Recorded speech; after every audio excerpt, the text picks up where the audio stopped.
This is part 2 of chapter the great stone face. ठीक है, ये पार्ट 2 है।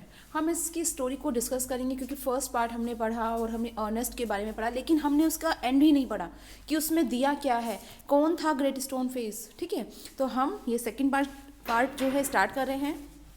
Now come on the explanation.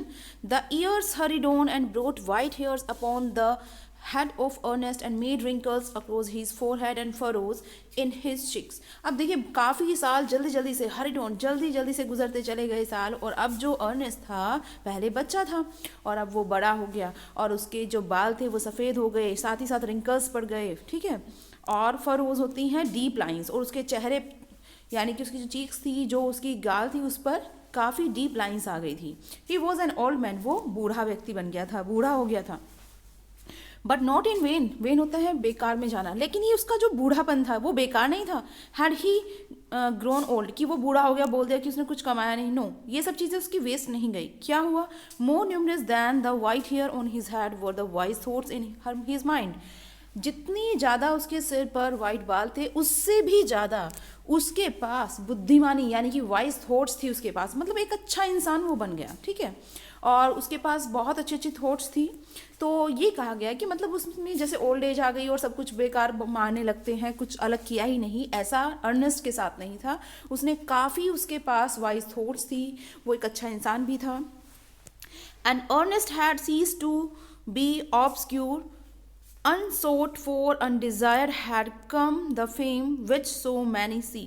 अब देखिए क्या कहा है यहाँ पर, कहा गया है कि जो अर्नेस्ट था, ऑब्सक्यूर क्या होता है, नॉट वेल नोन, कि मतलब अर्नेस्ट ये नहीं चाहता था कि उसको सब जाने, वो फेमस हो जाए, उसको क्या मिले, कि उसकी ये डिज़ायर थी कि उसको फेमस हो जाए, वो सब कुछ सब कोई जाने, ऐसे उसकी डिज़ायर नहीं थी। लेकिन फिर भी वो बहुत ज़्यादा फेमस हो गया, और इतना फेमस हो गया कि अपनी वैली में ही नहीं, आसपास में रहने वाले जो व्यक्ति थे वो भी उसको जानने लगे। ठीक है, he had become famous beyond the limits of the valley. अब वो क्या था, वैली के बाहर भी फेमस था। College professor, even the active man of cities came from far to see and converse with Ernest. यहाँ तक कि जो कॉलेज थे वहाँ आसपास, वहाँ के प्रोफेसर, एक्टिव मैन सिटी के, ठीक है, वो सभी उसके पास आते थे, उससे बातें करते थे। And he received them with gentle sincerity and spoke freely with them of what ever came uppermost or lay deepest in his heart on their own. While they talked together, his face would brighten unawares and shines upon them as with a mild evening light. अब देखिए उसके पास college के professor, इधर उधर के व्यक्ति, काफ़ी व्यक्ति आते थे अपनी प्रॉब्लम को लेकर, तो वो उन्हें सही जो तरीका था वो भी बताता था। तो साथ ही साथ जब वो व्यक्ति आते थे, उससे बातें करते थे, वो बड़े ही अच्छे तरीके से उनसे बातचीत करता था, और जब वो उनसे बात करता था तो ऐसा लगता था मानो उसका जो फेस है वो चमक रहा हो। ठीक है, और इवनिंग लाइट में जैसे माइल्ड सा होता है, माइल्ड मतलब ना तो ज़्यादा अंधेरा ना ज़्यादा रोशनी, तो वो बड़ा ही प्लीजेंट सा लगता था उस टाइम पर। ठीक है, तो व्यक्ति को बड़ा ही अच्छा लगता था उससे बातें करके भी और उसके साथ भी।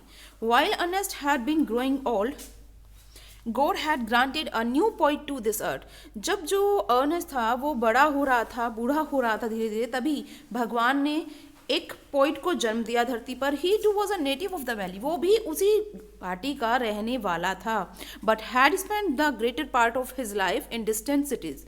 लेकिन उस पोइट ने अपना जो बहुत ग्रेटर पार्ट लाइफ का था, मतलब काफ़ी लंबा टाइम जो है उसने दूर के सिटीज़ में गुजारा। अब वो पोइट था, वो वैली में नहीं रहा। पॉरिंग आउट ही स्वीट म्यूजिक एवरीवेयर, पॉरिंग यानी कि वो मतलब हर जगह जो भी उसकी पोइट्री थी उसको सुनाता था, कहता था, बोलता था सिटीज़ में। ठीक है, तो एक पोइट का जन्म हुआ जब अर्नेस्ट जो था ओल्ड एज में जा रहा था, यानी कि वो ओल्ड होता जा रहा था। आगे देखते हैं, neither was the great stone face forgotten. लेकिन अब ये नहीं आप कह सकते कि जैसे अर्नेस्ट बूढ़ा हो गया और धीरे धीरे सभी घाटी के रहने वाले उस ग्रेट स्टोन फेस को भूल गए, ऐसा नहीं था। सभी को ग्रेट स्टोन फेस याद था, उसकी स्टोरी भी याद थी कि कोई व्यक्ति आएगा और वो बड़ा ही अच्छा इंसान होगा। For the poet had celebrated it in a poem, यहाँ तक कि जो वो पोइट था, जो वहाँ का नेटिव था, रहने वाला था, वो भी अपनी पोइट्री में ग्रेट स्टोन फेस को मेंशन किया करता था। The songs of this poet found their way to Ernest, और साथ ही साथ जो अर्नेस्ट था वो भी उस पोइट की जो भी पोइट्री थी ग्रेट स्टोन फेस के बारे में वो पढ़ता था। He read them after his customary toil, यानी कस्टमरी देखिए जो नॉर्मल हमारा डेली का काम होता है, ठीक है, उसको करने के बाद क्या करता था, अर्नेस्ट पढ़ता था किसको, उसकी पोइट्री को, पोइट की। सिटेड ऑन द बेंच पर बैठकर, बिफोर हिज कॉटेज डोर, अपने कॉटेज के बाहर बैठकर, as he read he lifted his eyes to the mountain, और जब वो पोइट्री पढ़ता था उस पोइट की और उसमें देखता था कि इसमें ग्रेट स्टोन फेस के बारे में कहा गया है, तो अर्नेस्ट अपनी नज़रें ऊपर करके ग्रेट स्टोन फेस को भी देखा करता था। तो ये नॉर्मली इसमें कहा क्या गया है, इसमें ये कहा गया है, सेकेंड पार्ट और फर्स्ट पार्ट में काफ़ी डिफरेंस आ गया। क्या डिफरेंस आया कि फर्स्ट पार्ट में अर्नेस्ट जो था एक बच्चा था, वो धीरे धीरे ग्रो कर रहा था, अब सेकेंड पार्ट में वो एक ओल्ड एज में आ गया, ठीक है, बूढ़ा व्यक्ति बन गया।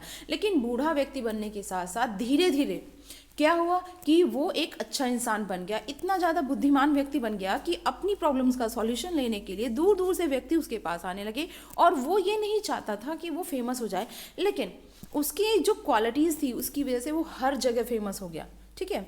तो और साथ ही साथ वहाँ का घाटी का एक व्यक्ति था जो पोइट था, वो बाहर रहता था, ठीक है, वो भी अपनी पोइट्री में ग्रेट स्टोन फेस को मेंशन करता था और उन पोइट्री को अर्नेस्ट भी पढ़ा करता था, ठीक है। Thank you.